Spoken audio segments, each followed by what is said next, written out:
ایک یہودی کا گزر مسلمانوں کی ایک بستی سے ہوا۔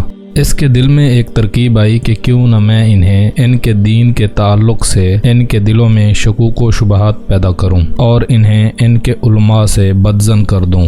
بستی میں داخل ہونے سے پہلے ہی ایک چرواہے سے ملاقات ہوئی۔ یہودی نے سوچا کہ کیوں نہ اسی جاہل سے اس کی ابتدا کی جائے اور اس چرواہے کے دل و دماغ میں اسلام کے خلاف شکوک و شبہات پیدا کیا جائے۔ یہودی نے اس چرواہے سے ملاقات کی اور کہا کہ میں ایک مسلمان مسافر ہوں۔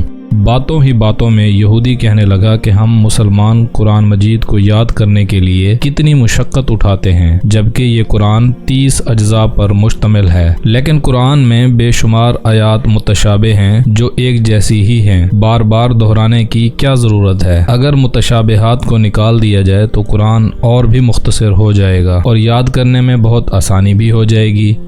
چرواہا اس کی بات غور سے سنتا رہا اور خاموش رہا۔ جب یہودی کی بات مکمل ہوئی تو چرواہے نے کہا کہ واہ، تمہارا خیال تو بہت اچھا ہے۔ یہودی دل ہی دل میں بہت خوش ہوا کہ یہ چرواہا میرے جال میں آ گیا ہے۔ پھر اچانک چرواہے نے کہا کہ میرا ایک سوال ہے۔ یہودی نے کہا پوچھئے تو صحیح۔ چرواہے نے کہا تم چاہتے ہو کہ قرآن میں جو متشابہات یا تکرار ہے اس کو نکال دینا چاہیے؟ یہودی نے کہا ہاں بالکل، میرا یہی خیال ہے کہ جو آیت ایک مرتبہ سے زیادہ ہو اس کو قرآن سے خارج کر دیا جائے تو قرآن مختصر ہو جائے گا اور یاد کرنے میں آسانی بھی ہوگی۔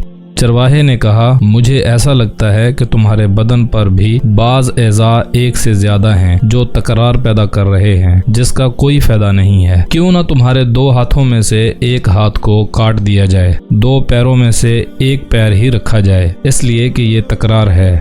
2 آنکھوں کی کیا ضرورت ہے؟ کام تو ایک آنکھ سے بھی پورا ہو سکتا ہے، کیوں نہ تمہاری ایک آنکھ بھی نکال دی جائے؟ 2 کان اور 2 گردوں کی کیا ضرورت ہے؟ اس میں بھی تکرار ہے۔ اگر ان تمام تکرار والے اعضاء کو نکال دیا جائے تو تمہارا بدن بھی ہلکا ہو جائے گا اور غذا کی مقدار بھی کم ہو جائے گی اور تمہیں زیادہ جدوجہد کرنے کی ضرورت نہیں رہے گی۔ کیا خیال ہے؟ یہودی اپنا سیاہ منہ لے کر فوراً اٹھ کھڑا ہوا اور اپنی راہ لی۔ زندگی بھر یہی سوچتا رہا کہ جب مسلمانوں کے چرواہے کی یہ فکر ہے تو ان کے علماء کے افکار کیسے ہوں گے۔ سبحان اللہ، میرے رب کی شان۔